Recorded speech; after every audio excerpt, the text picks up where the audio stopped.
5 lies that kept me obese for 40 years. My name is Rebecca. I am a physician. I have lost 60 pounds on a whole foods plant-based diet with exercise. Number 1, fat. I have been playing this game long enough to have been there in the time of eating absolutely no fat to eating only fat. The whole no fat thing was, I want to say it was during my medical school, where you really did try to get as few grams of fat as humanly possible. Now, of course, what you ended up doing was eating more sugar. But I remember that one. And then now we have the keto craze and the carnivore craze, where you're truly minimizing your carbs, i.e. sugars, and maximizing your fats. So it amazes me how we've gone 180 degrees and we're sicker than ever as a nation. What I have come to find out though is that I'm not sure that added fats are a good thing, but naturally occurring fats in a whole foods plant-based diet with avocados and nuts in smaller amounts, but still you get them. I think that is probably the best way to go. Number 2, cheat meals are okay. I remember doing Weight Watchers in college, and I would eat nothing I would eat, but I'd be really, really on track. I'd weigh in early evening one night, like say on Tuesday night, and then I'd go and I'd have a cheat meal on Tuesday night and start again on Wednesday morning. Any progress that I made during the week was either completely gone or was 50% gone by the time I was starting again on Wednesday morning. And what I have found is that consistency is the key. Really going a long time if you are going to eat off plan, going a long time before you do it, you will not eat into the small gains that you made during that week, that 2 weeks, whatever it was.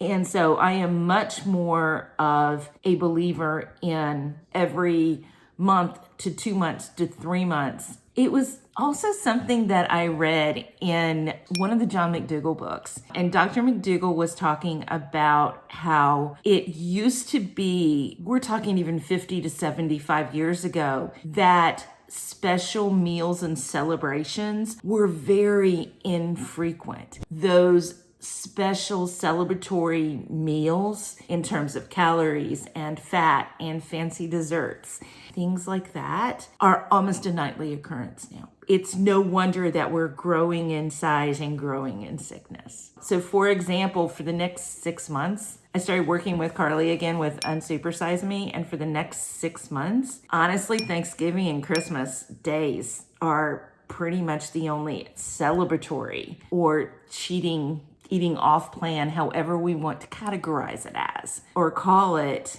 is what I'm going to do. Other than that, I'm on it.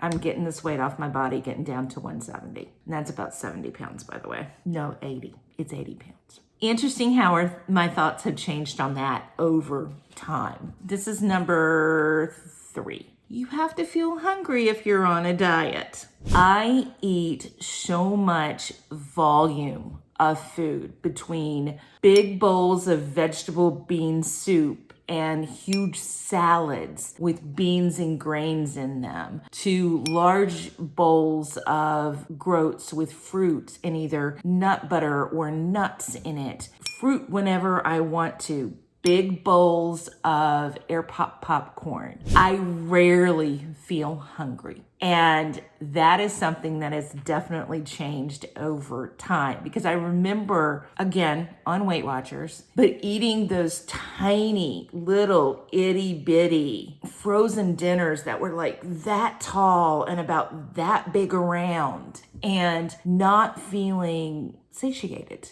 That is just not the case anymore. I get so much volume and starch that I feel fine. I rarely feel hungry. Number 4, carbs are bad for you.